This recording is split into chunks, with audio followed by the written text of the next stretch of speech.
So what if the internet could literally heat your home? It sounds kind of wild, right? But in a quiet garden in Essex, that is exactly what's happening inside a pretty ordinary-looking shed. This is a story that connects the invisible world of data to our most basic need for warmth, and it all comes down to one couple and their unbelievably low energy bill.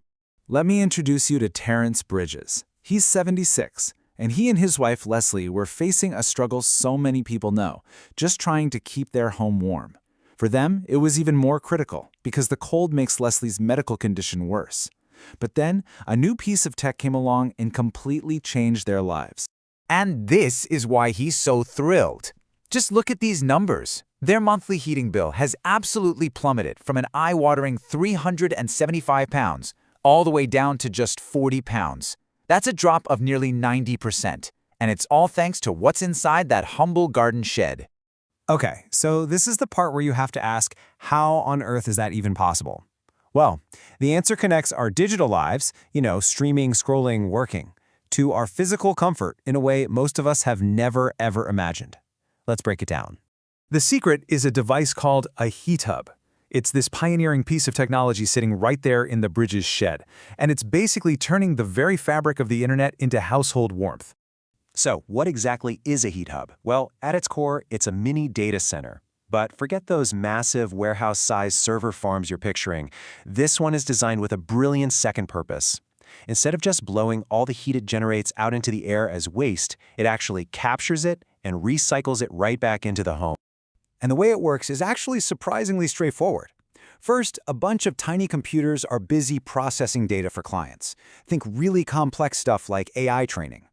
Now, all that work generates a lot of heat. So a special oil inside the unit absorbs all that heat. And finally, that hot oil is used to warm up the home's water tank. Simple, efficient, and honestly, just so clever. This little box is packed with over 500 tiny computers. We're talking matchbox-sized. It was developed by a tech company called Thermify, and it's part of a bigger project that's looking for green energy solutions for low-income households. The Bridges setup also has solar panels, which, helps their savings even more. So, you're probably wondering, who's paying for all that electricity? And here is the absolute genius of the business model. As Thermify's CEO explains, clients are going to pay Thermify to process their data.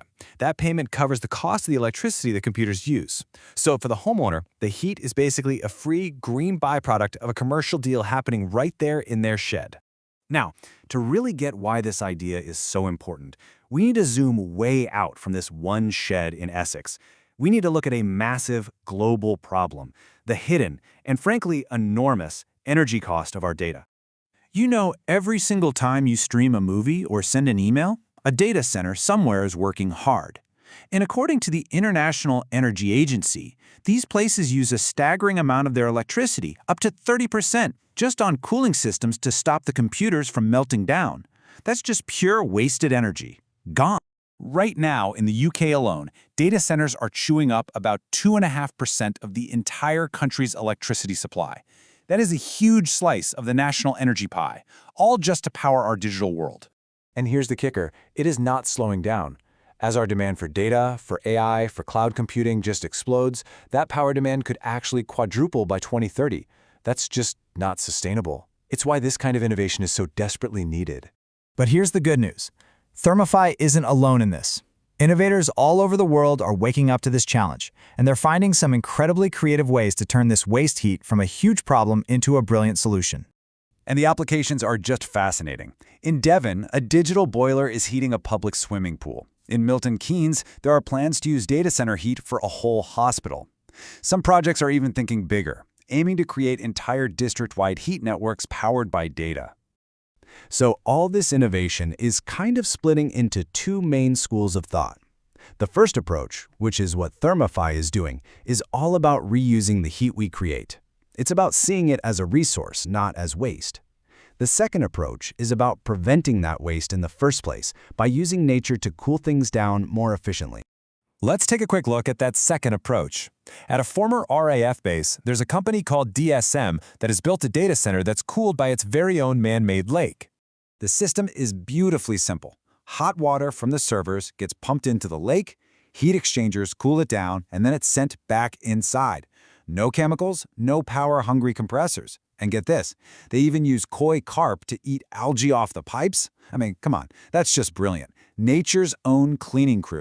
And it's not just smaller companies either. Even the tech giants are experimenting. Microsoft is something that sounds like it's straight out of a sci-fi movie. They literally sank an entire data center, over 850 servers, into the sea off the coast of Scotland, just to see if the cold ocean water could do the job.